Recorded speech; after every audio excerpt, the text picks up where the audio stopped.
প্রত্যেকটা ব্যক্তির জন্য ওজন খুবই গুরুত্বপূর্ণ। আপনার ওজন যদি কম থাকে তাহলে আপনি শারীরিকভাবে এবং মানসিকভাবে অনেক বেশি স্ট্রেসে থাকবেন এবং অনেক বেশি দুশ্চিন্তায় থাকবেন। মানুষ আপনাকে অনেক কথা বলবে।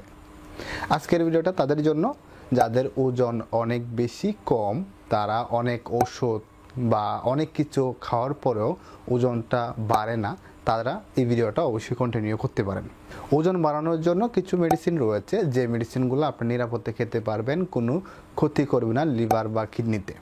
ভিডিও শেষে আমি আপনাদেরকে 3টা মেডিসিনের নাম বলবো, যে মেডিসিনগুলো আপনি কন্টিনিউ খেলে বা অল্প কিছুদিন খেয়ে গেলে আপনার ওজনটা দেখা যাবে 10 থেকে 15 কেজি অনায়াসে বেড়ে যাবে, যেটা আপনার পরবর্তীতে কিডনি বা লিভারের কোনো ক্ষতি করবে না।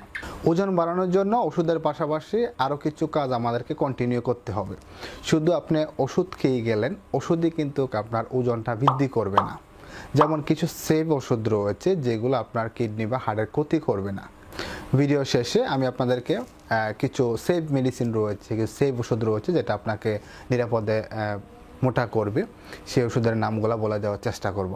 প্রথমত হচ্ছে আপনাকে অবশ্যই প্রচুর পরিমাণে পানি পান করতে হবে। কারণ হচ্ছে আপনি যদি মেডিসিন খান বা খাবার খান, সেই খাবারটা যদি ঠিকঠাক মতন ডাইজেস্ট না হয়, হজম না হয়, তাহলে কিন্তু আপনার ওজনটা বাড়বে না। একটা খাবার যখন ঠিক মতনের ডাইজেস্ট হবে বা হজম হবে, দেনই কিন্তু আমরা অন্য খাবার খেতে পারবো বা অন্য খাবার খাওয়ার আগ্রহ বাড়বে। একটা মানুষ যদি নিয়মিত এবং পরিমাণ মতো পানি পান করে, তাহলে তার শরীর থেকে যে বর্জ্য পদার্থগুলো ছিল সেটা পায়খানা, প্রস্রাব বা ঘামের মাধ্যমে বের হয়ে আসবে। অবশ্যই প্রচুর পরিমাণে আপনাকে ঘুমাতে হবে। ঘুমের ক্ষেত্রে অবশ্যই আমরা দেখা যায় যে কাজগুলো করে রাতে 2টা-3টা পর্যন্ত জেগে থাকি, এই কাজগুলো কখনোই করা যাবে না। অবশ্যই আমাদেরকে প্রতিনিয়ত এবং প্রত্যেক দিন রাতে 7 থেকে 8 ঘন্টা ঘুমাতে হবে। এই যে খাবারগুলো আমরা কন্টিনিউ খাচ্ছি, সেই খাবারগুলোকে সুন্দরভাবে ডাইজেস্ট করার জন্য অবশ্যই আমাদেরকে কায়িক পরিশ্রম করতে হবে। আপনার মাসল যদি কাজ না করে, আপনার মাসলে যদি খাবার না চায়, তাহলে কিন্তু আপনার খাবার খেতে পারবেন না, আপনার খাবারে অনীহা আসবে। অবশ্যই আপনাকে কন্টিনিউ কায়িক পরিশ্রম করতে হবে। শুধু জিমে গিয়ে যে পরিশ্রম করতে হবে ওই রকম না। আপনি সকাল বিকাল 1 ঘন্টা করে দৌড়াতে পারেন বা বাড়ির যে কাজগুলো আছে সেই কাজগুলো আপনি করতে পারেন, যেন আপনার শরীর থেকে ঘাম বের হয়। অবশ্যই খাবারের ক্ষেত্রে সুষম খাবার আপনাকে প্রচুর পরিমাণে খেতে হবে, যেমন ডিম, দুধ, মাছ, মাংস, এগুলো কিন্তু প্রতিনিয়ত আমাদের খাওয়া উচিত। মাছ মাংস খাওয়ার ক্ষেত্রে অবশ্যই প্রক্রিয়াজাত মাছ মাংস আমাদেরকে অ্যাভয়েড করতে হবে, কারণ এই প্রক্রিয়াজাত মাছ মাংস দেখা যাবে যে আপনি একসময় আপনার লিভার বা কিডনিতে সমস্যা করতে পারে, শরীরে কোলেস্টেরল জমে দিতে পারে। এগুলো থেকে অবশ্যই সাবধান থাকতে হবে। এখন আসি হলো মেডিসিন। কোন ধরনের মেডিসিন আসলে আমাদের খাওয়া উচিত? আপনার বয়স এবং উচ্চতা অনুযায়ী যদি মনে করেন যে আপনার ওজনটা অনেক বেশি কম, তাহলে কিছু সেভ মেডিসিন রয়েছে, সেগুলো আপনি অবশ্যই খাবেন।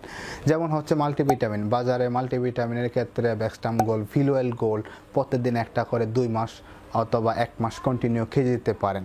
আমাদেরকে শরীরের হাড়কে স্ট্রং করার জন্য এবং মজবুত করার জন্য আমাদের অবশ্যই একটা ক্যালসিয়াম খাওয়া উচিত, যেমন কেলবডি, কোরাল ক্যালডি, বাজারে যে কোনো একটা ভালো একটা ক্যালসিয়াম আপনি খেতে পারেন 2 মাস অথবা 3 মাস। পাশাপাশি হচ্ছে আপনি কলিজা, দুধ খাবেন, এটাও কিন্তু প্রচুর পরিমাণে আপনাকে ক্যালসিয়াম দেবে। ভিটামিন সিটা আমাদের খুবই জরুরি। ভিটামিন সি বাজারে যেমন অ্যাসকর্বিক অ্যাসিড, সিবিট পাওয়া যায়। এছাড়াও আপনি অ্যাভেলেবেল লেবু, পেয়ারা, এগুলোতে প্রচুর পরিমাণে ভিটামিন সি রয়েছে, যেটা আমাদের শরীরের ইমিউনিটি সিস্টেমকে স্ট্রং করতে এবং ডেভেলপ করতে অনেক বেশি সাহায্য করে। এই ওষুধগুলো খাবেন। পাশাপাশি হচ্ছে কায়িক পরিশ্রম, পানি এবং নিয়মিত যেন ঘুমটা ঠিক থাকে।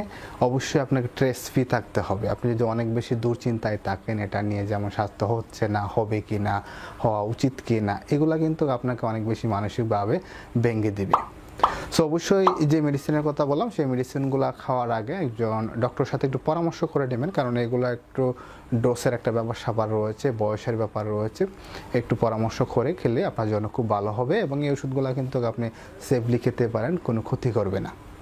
ধন্যবাদ সকলকে। অবশ্যই ভালো থাকবেন এবং সুস্থ থাকবেন। জনস্বার্থে ভিডিওটা বেশি বেশি শেয়ার করে দিবেন। অবশ্যই নতুন হয়ে থাকলে চ্যানেলটা সাবস্ক্রাইব করবেন এবং ফেসবুক থেকে দেখে থাকলে অবশ্যই ফলো করে আমাদের পাশেই থাকবেন। ধন্যবাদ সকলকে। সকলে ভালো থাকবেন এবং সুস্থ থাকবেন।